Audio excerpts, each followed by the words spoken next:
800 turn coil of effective area 0.05 metre square. एक 800 turn coil है जिसका 800 टन है, इफेक्टिव एरिया दिया गया 0.05 मीटर स्क्वायर, उसको परपेंडिकुलरली मैग्नेटिक फील्ड में रखा गया है और मैग्नेटिक फील्ड कितना है 5 × 10⁻⁵ Tesla. When the plane of a coil is rotated by 90 degree, अगर प्लेन कॉयल की प्लेन इसको अगर हम लोग 90 डिग्री रोटेट करते हैं along its co-planar axis, time कितना लग रहा है 0.1 सेकेंड, तो ईएमएफ कितना इंड्यूस होगा। तो क्वेश्चन क्या पूछा गया, ईएमएफ पूछा गया। ठीक है, तो ईएमएफ होता क्या है -d∅/dt।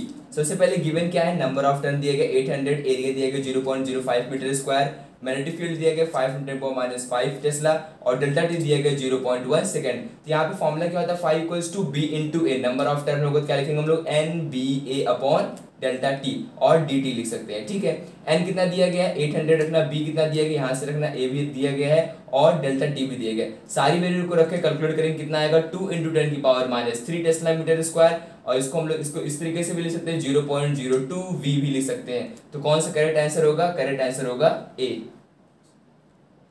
Next question is a circuit when connected to an AC source of 12 volt give a current to 0.2 ampere. वही सर्किट है, यहाँ पे उसको कनेक्ट किया गया एसी सोर्स के साथ और वहाँ पे वोल्टेज कितना है 12 वोल्टेज है, करंट कितना है 0.2 एम्पियर। उसी सेम सर्किट को जब कनेक्ट किया गया डीसी के साथ और वहाँ पे वोल्टेज कितना था 12 वोल्टेज था और करंट कितना था 0.4 एम्पियर, तो सर्किट कैसी होगी। ठीक है, कैसी होगी मतलब कि ऑप्शन देखो दिया गया सीरीज एलआर होगी या सीरीज आरसी होगी या सीरीज एलसी होगी या सीरीज एलसीआर होगी। चलो इसको सॉल्व करते हैं। पहले यहाँ पे पता क्या करना है, हमको पता करना है करंट लैग कर रहा है या फिर लीड कर रहा है ईएमएफ से, तो वहां से पता कर लेंगे हम लोग सीरीज एलसी होगी या फिर सीरीज एलआर होगी या फिर एलसी होगी या फिर एलसीआर होगी। ठीक है, सोल्यूशन देखो कैसे होगा। सबसे पहले एसी सर्किट में इंपेडेंस कितना होगा, एसी सर्किट में इंपेडेंस मतलब एसी सर्किट में रेजिस्टेंस कितना आ रहा है, तो रेजिस्टेंस निकालेंगे हम लोग वोल्ट बाय करंट। वोल्ट कितना दिया गया 12 वोल्ट, करंट कितना है 0.2 एम्पीयर, कितना आ गया 60 ओम का। नेक्स्ट रेजिस्टेंस कितना हो गया हमारे डीसी सर्किट में, वोल्ट बाई करंट हो जाएगा। वोल्ट कितना यहाँ पे दिया गया है 12 वोल्ट, 12 रख लेंगे। करंट कितना हमारा 0.4, तो आर कितना आ जाएगा 30 ओम आ जाएगा। तो पावर फैक्टर क्या होता है हमारा cos phi = R/Z। R is the resistance and Z is the impedance. हम लोग आर भी निकाल चुके, जेड भी निकाल चुके। आर कितना है 30 है, जेड कितना है 60, 30/60 कितना हो जाएगा 1/2। 1/2 का मतलब कितना हुआ, एंगल फाई हो गया 60 के इक्वल हो गया, क्योंकि cos 60 कितना होता है 1/2। अब देखो कितना आ रहा है 60 आ रहा है, मींस करंट क्या कर रहा है, लैग कर रहा है ईएमएफ से। अगर करंट लैग कर रहा है ईएमएफ से, इसका मतलब सर्किट कौन सी होगी, एलआर सर्किट होगी। Option number A is correct. Next question is the magnetic potential energy stored in a certain inductor is 25 mJ। Small m का मतलब हो गया milli joule. Magnetic potential energy कितना स्टोर हो रही है किसी भी इंडक्टर के अंदर, 25 मिली जूल स्टोर हो रही है। When the current of inductor is, अगर करंट वहां पे है 60 मिली एम्पियर, कितना दिया गया 60 milli ampere. The inductor of inductance, तो वहां पे क्वेश्चन क्या पूछा गया, इंडक्टर कितने इंडक्टेंस का होगा। सबसे पहले पोटेंशियल एनर्जी दिया गया है और पोटेंशियल एनर्जी होता कितना है या फिर एनर्जी स्टोर कितना होता है इंडक्टर में, ½ Li²। यहाँ पे हमको ½ Li² दिया हुआ, कितना दिया हुआ है 25 मिली जूल। हम लिख सकते हैं 25, 1 मिली कितना होता है 10⁻³ होता है, हम लिख सकते हैं 25 × 10⁻³ लिख सकते हैं। ठीक है, तो यहाँ पे इसको लिखो, हमने इसको यहाँ पे लिख दिया, हाफ लिख दिया L, और I कितना दिया गया है 60 मिली एम्पियर, मतलब 60 × 10⁻³ का स्क्वायर। यहाँ से L अलग कर लेंगे तो कितना हो जाएगा 25 × 2 × 10⁻6 × 10⁻³ 3600। इसको सॉल्व करेंगे कितना आएगा 13.89H। कौन सा ऑप्शन मैच कर रहा है 13.89H, option number D. Next question is an inductor 20 milli hertz and a capacitor of 100 microfarad and a resistor 50 ohm are connected in series।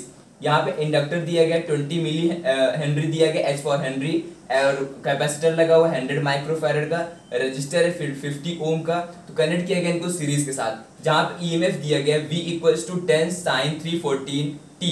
यहाँ पे देखो अगर फॉर्मूला देखे ईएमएफ का क्या होता है A sin ω t। यहाँ एम्पियर कितना दिया गया, A कितना दिया गया है 10 दिया गया है, और sin ω t ओमेगा कितना दिया गया है 314 दिया गया है।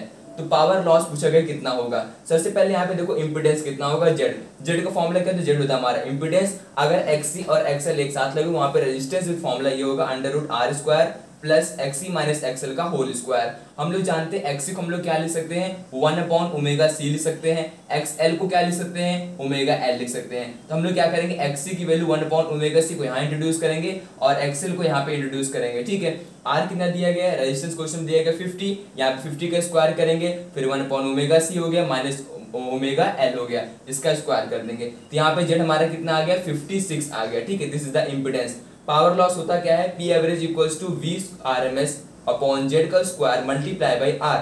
वी आर एम एस कितना है 10 है, जेड कितना आया हमारा 56 आया, यहाँ पे रूट लगा दिया, √2 मल्टीप्लाई बाई हो गया आर। आर कितना है हमारा 50, इसको सॉल्व करेंगे कितना आएगा 0.79W। तो कौन सा ऑप्शन मैच कर रहा है, option number A is correct. Next question is the potential difference across a resistance, capacitance and inductance. Potential difference दिया गया है रेजिस्टेंस के अलोंग, कैपेसिटेंस के अलोंग और इंडक्टेंस के अलोंग। कितना दिया गया रेजिस्टेंस के लिए 80, कैपेसिटेंस के लिए दिया गया 40 और इंडक्टेंस के लिए दिया गया है 100 रिस्पेक्टिवली। इन एलसीआर सर्किट है, तो पावर फैक्टर पूछा गया सर्किट का क्या होगा। पावर फैक्टर क्या होता है cos phi equals to R upon Z, ये सारी वैल्यू गिवन है क्वेश्चन में। तो यहाँ पे हम लगते हैं वी आर अपॉन वी कितना हो जाएगा, V R upon under root V square R plus V L minus V C का होल स्क्वायर। ये फॉर्मूला हो गया हमारे पावर फैक्टर का। यहाँ पे वी आर कितना दिया गया 80 उठा के रख देंगे ऐसे, वी आर देखो दिया गया है 80 plus V L minus V C, दोनों को रखेंगे 100 माइनस हो जाएगा, वी सी कितना दिया गया 40, स्क्वायर कर देंगे कितना आ जाएगा 80/100, 80/100 कितना होता है 0.8। तो करेक्ट आंसर क्या है, answer number C is correct.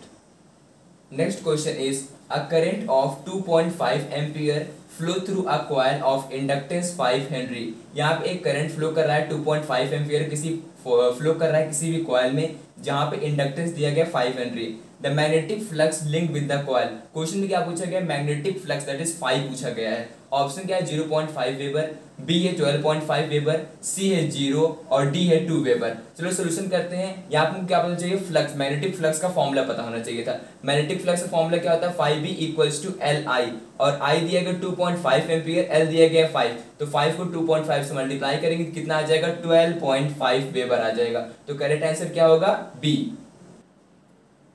Next question is an AC voltage is applied to a resistance R and an inductor L in series। AC voltage apply किया जाए जहाँ पे रेजिस्टेंस R है और इंडक्टर L है, दोनों सीरीज में connect है। If R and inductive reactance on the both is equals to 3 ohm, अगर रेजिस्टेंस और इंडक्टिव रिएक्टेंस दोनों ही 3 ओम के इक्वल है तो फेज डिफरेंस कितना होगा वहाँ पे वोल्टेज और करंट के बीच में। तो यहाँ पे क्या करना है, यहाँ पे सिंपल दिया गया R 3 ओम होगा और R हमारा एक्सएल के इक्वल होगा और एक्सएल कितना होगा वो भी 3 ओम हो जाएगा। पूछा क्या गया है, यहाँ पे फेज डिफरेंस पूछा गया है, मींस tan फाई किसके इक्वल होता है एक्सएल अपॉन R के इक्वल होता है। एक्सएल कितना दिया गया 3/3 हो जाएगा, 3/3 से कैंसिल आउट कितना आ जाएगा 1। तो हम लोग लिख सकते हैं phi equals to tan inverse 1 और tan इनवर्स 1 जब हम लोग क्या लिख सकते हैं फाई इक्वल्स टू π/4। तो करेक्ट आंसर क्या होगा, करेक्ट आंसर होगा बी दैट इज π/4।